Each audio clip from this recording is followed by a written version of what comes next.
जय श्री श्याम। भाई और दोस्तों, कल से आगे की कथा प्रारंभ करते हैं।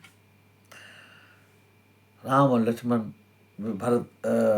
लक्ष्मण विश्वामित्र जी के साथ जनकपुर में आए हुए हैं और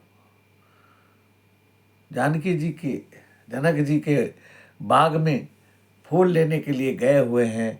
और ये वही वाटिका है जिसमें सीता जी भी पार्वती जी के मंदिर में पूजा करने आई हुई हैं। और वहाँ एक सखी ने राम और लक्ष्मण जी को देख लिया है और वे बड़ी बिहल हो गई है। उनको देखकर, उनके रूप को देखकर वो बहुत चकित हो गई है। देखन बाग कुंवर दो आए, बै किशोर सब भांति सुहाए। श्याम गौर की भी कही बखानी, गिरा नयन नैन बिन पानी। उसने कहा कि दो राजकुमार हमारे बाग को देखने आए हैं, दोनों किशोर हैं और सब प्रकार से सुंदर हैं। वे सांवले और गोरे हैं और उनके सौंदर्य का वर्णन मैं किस प्रकार से कर सकती हूँ। सुने हर्षि सब सखी सयानी, सियहि अति उत्कंठा जानी। एक कही नपसुत ते आली, सुने जे मुनि संग आए काली। और तब एक सखी ने कहा, ये सब बात सुनकर सीता जी को बड़ा व्याकुलता हुई है देखने की। और अब एक सखी ने कहा, ये दोनों तो राजा के बालक हैं, जिन निज रूप मोह निडारी। कीने सर सब वस नगर नर नारी, वर्णत छवि जह तह सब लोगो। अब से देखा ही जह देखन जोगू। और कहने लगे, इन दोनों ने तो पूरे नगरवासियों को मोह में डाल दिया है, ये जरूर देखने योग्य हैं। आसु वचन अति सिय सुहाने, दरस लगी लोचन मकुलाने। चली अगर करी प्रिय सखी सोई, बीति पुरातन लखई न कोई। और सीता जी ने कहा कि मेरे को भी दर्शन करना है और एक सखी को आगे कर कर और देखने के लिए चल पड़ी है। सुमरि सिय नारद बचन, उपज प्रीति पुनीत। चकित बिलोकति सकल दिशि, जनु शिशु मृगी सभीत। नारद जी के वचनों को याद करके सीता जी पवित्र मन में पवित्र प्रीति उत्पन्न हुई है और वे चकित होकर सब ओर से देखती है, मानो डरी हुई मृगनी चल रही हो। किंकन किंकनी नुपुर धुनि सुनी, कहत लखन सन राम हृदय गुनी। मान्यो मर्दन दुधम विधिहिनी, मनसा विश्व विजय कहली किहिनी। और हाथों के कड़े और करधनी पाजेब के सब सुनकर राम जी के हृदय में विचार लक्ष्मण से कहते हैं, यह ऐसी ध्वनि आ रही है मानो कामदेव ने विश्व जीतने का संकल्प कर लिया हो। अब कही विरे चितव तही ओरा, सिय मुख शशि भय नयन चकोरा। भय बिलोचन चारु अच चंचल, मन हो सकुच निज तजे दिग चल। और यह कहकर राम जी ने फिर उस ओर देखा है। श्री सीता जी के मुख रूपी चंद्रमा को निहारने के लिए नेत्र चकोर बन गए हैं, नेत्र सुंदर स्थिर हो गए हैं और टकटकी लगा कर देख रहे हैं, मानो पलकों ने झपकना ही भूल दिया हो। लड़की दामाद के मिलन का प्रसन्न ये देखना उचित नहीं है, इस भाव से सकुचा कर पल के छोड़ दी है और पलकों में रहना छोड़ दिया है, जिस पलकों का गिरना रुक गया है। देख इसी है शोभा सुख पावा, हृदय सराहत बचन न आवा। जनु बिरंचि सब निज निपुनाई, विरचि विश्व कह प्रगति दिखाई। सीता जी की शोभा देखकर श्री राम जी ने बड़ा सुख पाया है और हृदय में उसकी सराहना करते हैं, किंतु मुख से वचन नहीं निकलते। यह शोभा ऐसी अनुपम है मानो ब्रह्मा ने अपनी सारी निपुणता मूर्तिमान को संसार में प्रकट कर दिया हो। सुंदरता कहो सुंदर करई, छवि ग्रह दीप सिका जनु वरई। ओ सब उपमा करी कभी रहे झुटारी, कही पट तरो विदेह कुमारी। और सीता जी की शोभा और सुंदरता करने वाली है और ऐसा मालूम होता है कि विधाता ने सारी सुंदरता इन्हीं में भर दी है, इनके लिए कोई उपमा नहीं है। सिय शोभा ये बावर निपभो आपनि दशा विचारी बोले सुचि मन अनुज सन बचन समय अनुहारी। इस प्रकार हृदय में सीता जी की शोभा का वर्णन करके अपनी दशा को विचार करके रामचंद्र जी लक्ष्मण भाई से कहते हैं, तात जनक तन्याय है सोई धनुष यज्ञ यही कारण होई। पूजन गौरी सखी ले आई करत प्रकाश फिरद फुलवाई। हे तात, ये जनक सुता जी की वही कन्या है जिसके लिए धनुष यज्ञ हो रहा है और ये गौरी जी की पूजा करने के लिए इनको सखी यहाँ लेकर आई है। जासु बिलोकी अलौकिक शोभा सहज पुनीत मोर मन क्षोभा। सो सब कारण जान विधाता फर कई सुभग सुबद भयंग जनु भ्राता।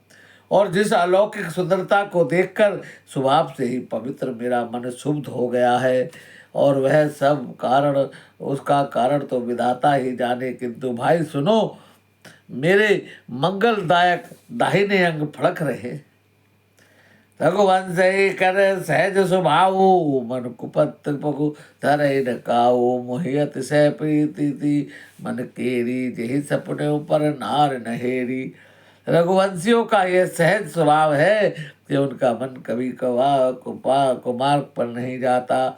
मुझे तो मेरा मन का अत्यंत ही विश्वास है जिसे सपन में भी पराई स्त्री पर दृष्टि नहीं डालता। जिनके लही निपुण पीठी नहीं पावही प्रतीत मनु ठीठी। मगन लही न जिनके नाही ते नर वर थोरे जग माही। रण में शत्रु जिनकी पीठ नहीं देख पाते हैं, जो लड़ाई के मैदान में भागते नहीं हैं, पराई स्त्रियां जिनके मन और दृष्टि को नहीं खींच पाती है, और भिखारी जिनके यहाँ से नहीं पाते हैं, खाली हाथ नहीं लौटते, ऐसे श्रेष्ठ पुरुष संसार में थोड़े ही हैं। करनी बर्ग बत की अनुज सन मन सिय रूप लोभान। मुख सरोज मरकंद छवि करई मधुप इबपान। श्री राम जी छोटे भाई से बात कर रहे हैं, मानो सीता जी के रूप को लुभाया हो और उनके सुखी रूपी कमल के छवि रूपी मकरंद रस को भोरे की तरह पी रहे हैं। चितवती की चकित चहु दिसी दिसीता कह गए नृप किशोर मन चिंता। जय बिलो की मग सावक रैनी जनु जय बरस कमल सित सेनी। सीता जी चकित होकर चारों तरफ देख रही है, मानो इस बात की चिंता हो कि राजकुमार कहाँ चले गए हैं। बाल नभ बैंगनी सीता जी जहाँ दृष्टि कर डालती है, मानो श्वेत कमल की कतार बरस जाती है। लता ओढ़ तब शिखिर लखाए श्यामल गौर किशोर सुहाए। देखी रूप लोचन ललचाने हर से जनु निज निधि पहचाने। तभी सखी ने देखा कि लताओं की ओट में दोनों भाई फूल ले रहे हैं।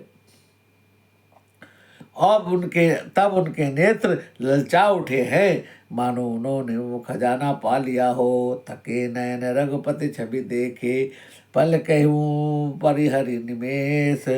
अधिक सने दे भे भोरी शरद ससी जनुचित चकोरी। श्री रघुनाथ जी की छवि देखकर नेत्र थकित निश्चिंत हो गए हैं, पलकों ने गिरना छोड़ दिया है। अधिक स्नेह के कारण शरीर विकल हो गया है, मानो शरद ऋतु के चंद्रमा चकोरी देख रहे हो। लोचन मग राम ही आनी दीन पलक कपाट सयानी। जब सिय सकिन प्रेम बस जानी कहीं न सके कुछ मन सकुचानी।